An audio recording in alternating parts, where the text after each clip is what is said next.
Okay guys, ಬೆಳಗ್ಗೆ breakfast ಏನು ಮಾಡೋಣ ಅಂತ ಯೋಚನೆ ಮಾಡಬೇಕಾದ್ರೆ ಎರಡು ಮೊಟ್ಟೆ ಕಾಣಿಸ್ತು. ಅದಕ್ಕೆ ತಟ್ ಅಂತ ಐಡಿಯಾ ಬಂತು, ಚೀಸ್ ಆಮ್ಲೆಟ್ ಮಾಡೋಣ ಅಂತ.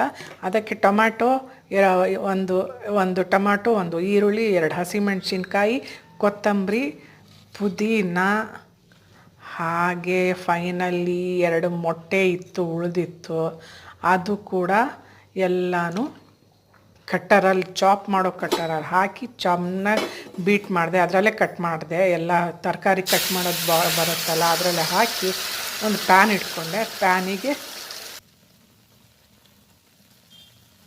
ಹಾಗೆ ಆಮ್ಲೆಟ್ ಹಾಕಿದ ನಂತರ ಅದ್ರ ಮೇಲೆ ಸ್ವಲ್ಪ ಸ್ಲೈಸ್ ಮಾಡಿರೋ ಸೌತೆಕಾಯಿ, ಕುಕುಂಬರು, ಸ್ಲೈಸ್ ಮಾಡಿದ ಆನಿಯನ್ನು, ಈರುಳ್ಳಿ, ಆಮೇಲೆ ಸ್ವಲ್ಪ ಟೊಮ್ಯಾಟೊ ನಂತರ ಸ್ವಲ್ಪ ಚೀಸ್, ಜಾಸ್ತಿ ಚೀಸ್ ಹಾಕಿ ಸಿಂಪಲ್ಲಾಗಿ ಚೀಸ್ ಆಮ್ಲೆಟ್ ರೆಡಿ ಮಾಡಿದೆ. That's it guys.